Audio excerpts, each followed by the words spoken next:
नमस्कार दोस्तों, स्वागत है आपका अपने YouTube चैनल स्टडी मंत्रम में। मैं लेकर आया हूँ आपके लिए हिंदी भाषा से जुड़े हुए बहुत सारे क्वेश्चंस। हिंदी भाषा का विकास, हिंदी साहित्य का उद्भव किसने किया था, सबसे पुरानी हिंदी किसने कहा है, अपभ्रंश को सबसे पुरानी हिंदी किसने कहा है, साहित्यिक अपभ्रंश को पुरानी हिंदी किसने कहा है। इस तरह के बहुत इंपॉर्टेंट क्वेश्चन हैं जो कि किसी न किसी परीक्षा में पहले से आए हुए हैं। तो आइए शुरू करते हैं आज क्लास को। क्लास अच्छी लगे तो लाइक, शेयर और चैनल को सब्सक्राइब करेंगे। पहला क्वेश्चन आपकी स्क्रीन पर है, हिंदी का उद्भव का सही क्रम क्या है। जल्दी बताइए, हिंदी के उद्भव का सही क्रम क्या है। पाली, प्राकृत, अपभ्रंश, अवहट्ट। प्राकृत, पाली, अवहट्ट, अपभ्रंश। अपभ्रंश, प्राकृत, अपभट्ट, पाली, अवहट्ट, प्राकृत, पाली, अपभ्रंश। तो हिंदी के उद्भव का सही क्रम होता है पाली, प्राकृत, अपभ्रंश और Apabhatt. Option number A is the correct answer. Question number 2, Apabhramsha को पुरानी हिंदी किसने कहा है। अपभ्रंश को पुरानी हिंदी किसने कहा है, जल्दी बताएंगे। Option A, option B, option C, option D. तो option C is the correct answer. Chandradhar Sharma Guleri ने अपभ्रंश को पुरानी हिंदी कहा है। नेक्स्ट क्वेश्चन की तरफ चलते हैं। क्वेश्चन नंबर 3, साहित्यिक अपभ्रंश को पुरानी हिंदी किसने कहा है। साहित्यिक अपभ्रंश को पुरानी हिंदी किसने कहा है, जल्दी बताइए। शुल्क ने, द्विवेदी ने, सेंगर ने या राहुल सांकृत्यानंद ने। तो पुरानी हिंदी को, अपभ्रंश को पुरानी हिंदी कहा है आपका आचार्य रामचंद्र शुक्ल ने। Option number A is the correct answer. Question number 4, अपभ्रंश के उत्तरकालीन अवस्था का नाम, जल्दी बताइए क्या है।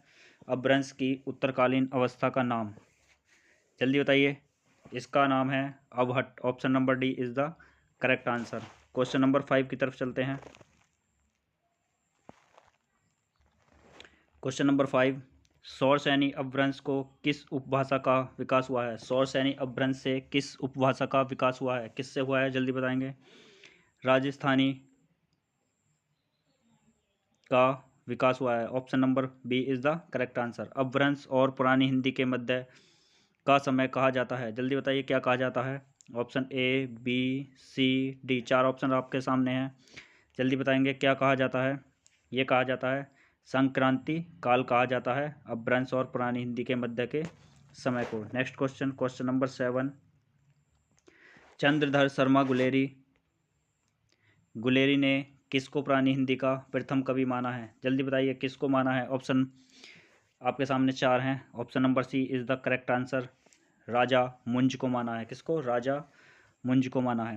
अपभ्रंश को प्राकृताभास हिंदी किसने कहा है, जल्दी बताइए। प्राकृताभास हिंदी किसने कहा है। 4 ऑप्शन आपके सामने हैं। तो option number C is the correct answer. Acharya Ramchandra Shukla ने कहा है। नेक्स्ट क्वेश्चन, पंजाबी का विकास अपभ्रंश के किस रूप से हुआ है, जल्दी बताइए। पंजाबी का विकास अपभ्रंश के किस रूप से हुआ है। Option A, B, C, D आपके सामने 4 ऑप्शन हैं, जल्दी बताइए। ऑप्शन नंबर सी, विराचड़ से हुआ है। नेक्स्ट क्वेश्चन की तरफ चलते हैं। क्वेश्चन नंबर 10, बिहारी, बंगला, उड़िया और असमिया भाषाओं का उद्भव किस अपभ्रंश से हुआ है, जल्दी बताएंगे। किस अपभ्रंश से हुआ है, तो ये हुआ है आपका मागधी से। मागधी है, अर्धमागधी है, पैसाची है, सौरसैनी है, विराचड़ है, खस है। इस तरह के 7 अपभ्रंश माने जाते हैं। तो मागधी से हुआ है कौन सी का, बिहारी, बंगला, उड़िया और असमिया भाषाओं का उद्भव। अर्धमागधी अपभ्रंश से किसका विकास हुआ है, जल्दी बताइए। अर्धमागधी अपभ्रंश से किसका विकास हुआ है, तो इससे हुआ है आपका पूर्व हिंदी का। नेक्स्ट क्वेश्चन की तरफ चलते हैं। सुमेलित कीजिए, सुमेलित कीजिए सूची 1 को सूची 2 से सुमेलित करना है। सौरसैनी, पैसाची, मागधी, अर्धमागधी। अर्धमागधी मैंने अभी बताया, अर्धमागधी से किसका विकास हुआ है, पूर्वी हिंदी का। सौरसैनी में आ जाइए, सौरसैनी से किसका विकास हुआ है, जल्दी से सुमेलित कीजिए। सौरसैनी से बताइए किसका विकास हुआ है, जल्दी बताएंगे, जल्दी बताइए। अर्धमागधी से किसका हुआ है, अर्धमागधी से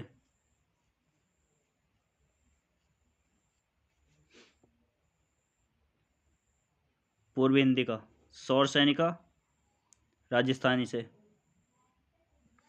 पैसाची का लहंदा से, मागधी का असमिया से। तो क्या बन गया आपका ये 4, 3, 2, 1 इसका सही आंसर है। सौरसैनी से विकास हुआ है राजस्थानी का, पैसाची से हुआ है लहंदा का, मागधी से हुआ है असमिया का, और अर्धमागधी से हुआ है पूर्वी का। ऑप्शन दे रखे हैं तो इसमें ऑप्शन बनता है आपका option number B is the correct answer. Option number B is the correct answer. 4, 3, 2, 1। Next question की तरफ चलते हैं। सौरसैनी अपभ्रंश से उत्पन्न भाषाएं हैं, जल्दी बताइए। सौरसैनी अपभ्रंश से उत्पन्न भाषाएं कौन कौन सी हैं? ब्रजभाषा, अवधी, कुमाऊनी और गढ़वाली, पश्चिमी हिंदी, राजस्थानी और गुजराती, बिहारी, बंगला, उड़िया और असमिया, लहंदा, पंजाबी, गुजराती और Marathi. Option A, B, C, D आपकी स्क्रीन पर है, जल्दी बताइए। Option number B is the correct answer. पश्चिमी हिंदी, राजस्थानी और गुजराती सौरसैनी अपभ्रंश से उत्पन्न भाषाएं हैं। नेक्स्ट क्वेश्चन आपकी स्क्रीन पर है। सिंधी भाषा का उद्भव हुआ है, सिंधी भाषा का उद्भव किससे हुआ है? जल्दी बताइए। विराचर अपभ्रंश से हुआ है सिंधी भाषा का उद्भव। Next question, question number 15। दोहा, दूहा मूलत किस भाषा का छंद है? जल्दी बताएंगे, जल्दी बताइए किस भाषा का छंद है, जल्दी बताएंगे। Option number B is the correct answer, Apabhramsha का। भारतीय आर्य भाषाओं का विकास किस भाषा से हुआ है? जल्दी बताइए किस भाषा से हुआ है? मागधी से, पाली से, अपभ्रंश से, सौरसैनी से, जल्दी बताएंगे। Option number C is the correct answer, Apabhramsha से। नेक्स्ट क्वेश्चन आपकी स्क्रीन पर है। हिंदी शब्द किस भाषा से लाया गया है? हिंदी शब्द किस भाषा से लाया गया है? संस्कृत से, फारसी से, हिंदी से, अरबी से, जल्दी बताएंगे किससे लाया गया है? तो ये लाया गया है आपका फारसी से लाया गया है हिंदी शब्द। नेक्स्ट क्वेश्चन की तरफ चलते हैं। Question number 18। क्वेश्चन नंबर 18 आपकी स्क्रीन पर है। मध्यकालीन अरबी तथा फारसी साहित्य में भारत की भाषाओं के लिए किस शब्द का प्रयोग मिलता है? जल्दी बताइए किस शब्द का प्रयोग मिलता है? Option number C is the correct answer, जवान ए हिंद। खालिक बारी किसकी रचना है? खालिक बारी किसकी रचना है? जल्दी बताएंगे। Option number C is the correct answer, Amir Khusro की रचना है खालिक बारी। Question number 20। निम्नलिखित में से कौन सी द्रविड़ भाषा की भाषा है? जल्दी बताएंगे। द्रविड़ परिवार की भाषा है उड़िया, बंगला, असमिया, कन्नड़, जल्दी बताएंगे। इसमें आपकी कन्नड़ जो है वो द्रविड़ परिवार की भाषा है। इसकी एक ट्रिक याद करना है, तय, तय, कै, मैं, तत्कम याद करना है, तत्कम। तय से तेलुगु, तय से तमिल, कै से कन्नड़, मैं से मलयालम। ये चारों की चारों भाषाएं कौन से परिवार की हैं? आपकी द्रविड़ परिवार की भाषा हैं। बाकी सब किसकी हैं? भारोपीय परिवार की भाषाएं हैं। नेक्स्ट क्वेश्चन आपके सामने है। खड़ी बोली हिंदी में सर्वप्रथम रचना किस करने वाले कवि का नाम क्या है? जल्दी बताइए किस कवि का नाम है? Option number B is the correct answer, Amir Khusro, खड़ी बोली में। नेक्स्ट क्वेश्चन की तरफ चलते हैं। शकुंतला नाटक का खड़ी बोली में अनुवाद किसने किया? शकुंतला नाटक का खड़ी बोली में अनुवाद किसने किया? जल्दी बताएंगे। Option number B is the correct answer, Raja Lakshman Singh ने किया था शकुंतला नाटक का खड़ी बोली में अनुवाद। नेक्स्ट क्वेश्चन की तरफ चलते हैं। खड़ी बोली कहाँ बोली जाती है? जल्दी बताइए खड़ी बोली कहाँ बोली जाती है? झांसी, कानपुर, मेरठ, अलीगढ़, जल्दी बताएंगे कहाँ बोली जाती है खड़ी बोली? तो option number C is the correct answer, Meerut में बोली जाती है आपकी खड़ी बोली। खड़ी बोली के लिए सुनीति कुमार चटर्जी ने किस शब्द का प्रयोग किया है? जल्दी बताएंगे किस शब्द का प्रयोग किया है? जल्दी बताइए। तो जनपदीय हिंदुस्तानी शब्द का प्रयोग किया है। नेक्स्ट क्वेश्चन की तरफ चलते हैं। Question number 25। खड़ी बोली का प्रयोग सबसे पहले किस पुस्तक में हुआ है? जल्दी बताइए खड़ी बोली का प्रयोग सबसे पहले किस पुस्तक में हुआ है? भक्ति सागर में, सुख सागर में, काव्य सागर में या प्रेम सागर में? जल्दी बताइए किस में हुआ है? तो ये आपका सबसे पहले हुआ है प्रेम सागर में। निम्नलिखित में से कौन सा लेखक भारतेंदु मंडल का नहीं है? जल्दी बताएंगे भारतेंदु मंडल का लेखक कौन सा नहीं है? प्रताप नारायण मिश्र, बद्री नारायण चौधरी, प्रेमघन, बालकृष्ण भट्ट, राजा लक्ष्मण सिंह, जल्दी बताएंगे कौन नहीं है? तो option number D is the correct answer, Raja Lakshman Singh ji नहीं है भारतेंदु मंडल के। नेक्स्ट क्वेश्चन की तरफ चलते हैं। Question number 27। महावीर प्रसाद द्विवेदी को किस वर्ष सरस्वती पत्रिका के संपादन के रूप में नियुक्त किया गया था? 1900 में, 1903 में, 1906 में, 1909 में, जल्दी बताएंगे। तो इनको किया गया था 1903 में। Option number B is the correct answer. Nagari Pracharini सभा का स्थापना वर्ष क्या है? जल्दी बताइए। 1893, 1857, 1902, 1917। नागरिक प्रचारणी सभा का सही समय है आपका 1893। ए option is the correct. Next question number 29। नागरिक प्रचारणी सभा के संस्थापकों में कौन कौन थे? शिव कुमार सिंह और बाबू श्याम सुंदर, रामचंद्र शुक्ल और भारतेंदु हरिश्चंद्र, पंडित प्रताप नारायण मिश्र और बालकृष्ण भट्ट, जगन्नाथ दास रत्नाकर और शिव प्रसाद गुप्त। तो जल्दी अपना ऑप्शन सेलेक्ट कीजिए, कौन सा ऑप्शन है जल्दी बताइए। तो option number A is the correct answer. कौन कौन थे? शिव कुमार सिंह और बाबू श्याम सुंदर दास। नेक्स्ट क्वेश्चन की तरफ चलते हैं। Question number 30। काशी नगरी प्रचारणी सभा के संस्थापकों में कौन नहीं है? जल्दी बताइए। बाबू श्याम सुंदर दास, ठाकुर शिव कुमार सिंह, राम नारायण मिश्र, रामचंद्र शुक्ल। जल्दी बताएंगे। तो इसमें आपके नहीं है Acharya Ramchandra Shukla. Option number D is the correct answer. Fort William college की स्थापना कब हुई है? जल्दी बताइए। फोर्ट विलियम कॉलेज की स्थापना कब हुई है? ऑप्शन आपके सामने 4 है स्क्रीन पर, जल्दी बताएंगे। Option number C is the correct answer. 1800 ईस्वी में फोर्ट विलियम कॉलेज की स्थापना हुई है। Question number 32। Fort William college की स्थापना कहाँ हुई है? जल्दी बताएंगे। फोर्ट विलियम कॉलेज की स्थापना कहाँ हुई है? लखनऊ में, हैदराबाद में, दिल्ली में या कलकत्ता में? जल्दी बताएंगे कहाँ पर हुई है। तो ये हुई थी आपकी कलकत्ता में हुई थी। हिंदी भाषा की उपभाषाएँ कितनी हैं? जल्दी बताइए। हिंदी भाषा की उपभाषाएँ कितनी हैं?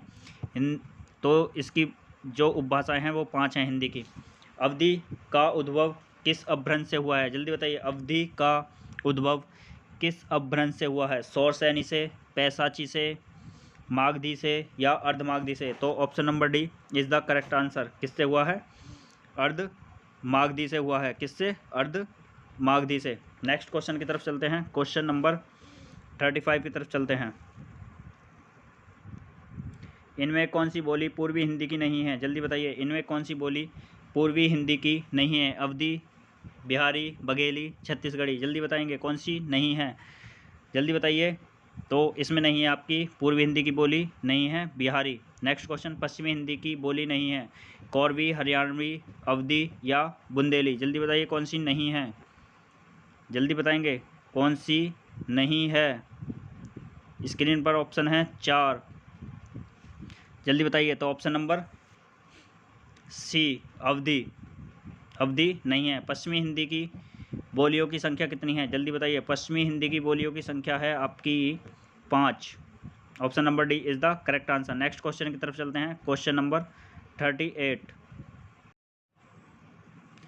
पूर्वी हिंदी की बोलियां हैं। पहला क्वेश्चन अवधी, बघेली एवं Chhattisgarhi. Question number 38। Question number 38 का A option is the correct. Awadhi, Bagheli एवं छत्तीसगढ़ी।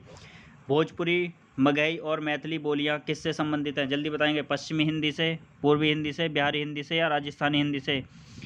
तो option number C is the correct answer, Bihari Hindi से। नेक्स्ट क्वेश्चन की तरफ चलते हैं। क्वेश्चन नंबर 40 की तरफ। क्लास आपको अच्छी लग रही हो तो क्लास को लाइक, शेयर और चैनल को सब्सक्राइब करते चलेंगे। आज के टॉप 50 क्वेश्चन मैं आपको कराने वाला हूँ। गुड़गांव, दिल्ली तथा करनाल के पश्चिमी क्षेत्रों में बोली जाने वाली अहिरवाटी का संबंध किससे है? जल्दी बताएंगे किससे है अहिरवाटी का संबंध। क्वेश्चन बहुत ही यूनिक है, परीक्षा में आने की संभावना बहुत ही ज़्यादा है। तो इसका है option number C is the correct answer, उत्तरी राजस्थानी। मैथिली में साहित्य सृजन करने वाला रचनाकार कौन है? जल्दी बताएंगे। मैथिली में साहित्य सृजन करने वाला रचनाकार कौन सा है? तो ये आपके हैं विद्यापति। नेक्स्ट क्वेश्चन की तरफ चलते हैं। Question number 42। पूर्वी राजस्थानी का एक अन्य नाम है, तो ये है आपका ढूंढाड़ी। Next question. निम्नलिखित में से किस बोली में कृष्ण काव्य और रीतिकालीन काव्य साहित्य का सृजन हुआ है? ब्रज, अवधी, भोजपुरी, कौरवी। जल्दी बताएंगे किस में हुआ है? तो option number C is the correct answer, Braj भाषा में। Next question. Question number 44। Goswami Tulsidas की रचना कवितावली किस भाषा की रचना है? जल्दी बताइए किसकी है? अवधी की है, ब्रज की है, मैथिली की है या बुंदेली की है? क्वेश्चन नंबर 44 तो ब्रज भाषा की है। किसकी है? ब्रज भाषा की। हिंदी भाषा की कितनी व्याख्यात बोलियां हैं? जल्दी बताएंगे कितनी व्याख्यात बोलियां हैं? तो 5 इसकी व्याख्यात बोलियां हैं। नेक्स्ट क्वेश्चन की तरफ चलते हैं। Question number 46। ब्रज भाषा का विकास किस अपभ्रंश से हुआ है? ब्रज भाषा का विकास किस अपभ्रंश से हुआ है? पैसाची, मागधी, सौरसैनी या अर्धमागधी? तो ये किससे हुआ है? आपका सौरसैनी से हुआ है। किससे हुआ है? सौरसैनी से हुआ है। छत्तीसगढ़ किस भाषा की बोली है? छत्तीसगढ़ किस भाषा की बोली है? जल्दी बताएंगे। तो ये पूर्वी हिंदी की बोली है छत्तीसगढ़ी। नेक्स्ट क्वेश्चन की तरफ चलते हैं। Question number 48। खड़ी बोली का दूसरा नाम क्या है? खड़ी बोली का दूसरा नाम क्या है? मगही, हिंदुस्तानी, कौरवी या बघेली? जल्दी बताएंगे क्या है खड़ी बोली का दूसरा नाम। तो ये आपका है कौरवी। कौरवी को ही खड़ी बोली कहा जाता है। वाराणसी, गोरखपुर, आरा के मध्य कौन सी भाषा बोली जाती है? जल्दी बताएंगे कौन सी भाषा बोली जाती है? अवधी, भोजपुरी, कौरवी या मैथिली? जल्दी बताइए कौन सी बोली जाती है? तो यहाँ बोली जाती है आपकी भोजपुरी। नेक्स्ट क्वेश्चन की तरफ चलते हैं। Question number 50। ये आज की क्लास का लास्ट क्वेश्चन है। बाकी बचे हुए क्वेश्चन मैं आपको बाद में कराऊंगा नेक्स्ट क्लास में। 80 क्वेश्चन टोटल है हिंदी के भाषा साहित्य से। 80 क्वेश्चन है, 50 इस वीडियो में, और बाकी बचे 30 क्वेश्चन, 51 to 80 क्वेश्चन मैं आपको नेक्स्ट क्लास में कराऊंगा। क्लास आपको अच्छी लगी हो तो क्लास को लाइक, शेयर और चैनल को सब्सक्राइब करना। बघेली किस उपभाषा की बोली है? जल्दी बताएंगे बघेली किस उपभाषा की बोली है? पूर्वी हिंदी की, पश्चिमी हिंदी की, राजस्थानी हिंदी की या बिहारी की? जल्दी बताइए। क्वेश्चन नंबर 50 का आंसर जल्दी देंगे। तो यह है आपकी पूर्वी हिंदी की थी। तो ये थे आज के 50 हिंदी भाषा के इतिहास से मोस्ट इंपॉर्टेंट क्वेश्चन। क्लास अच्छी लगी हो तो लाइक, शेयर और चैनल को सब्सक्राइब करना। स्पेशल यूपी पुलिस के लिए बहुत सटीक क्वेश्चन, सेलेक्टेड क्वेश्चन आपके लिए लाए गए हैं। तो क्लास को लाइक, शेयर और चैनल को सब्सक्राइब जरूर करना है। धन्यवाद। Thanks for watching.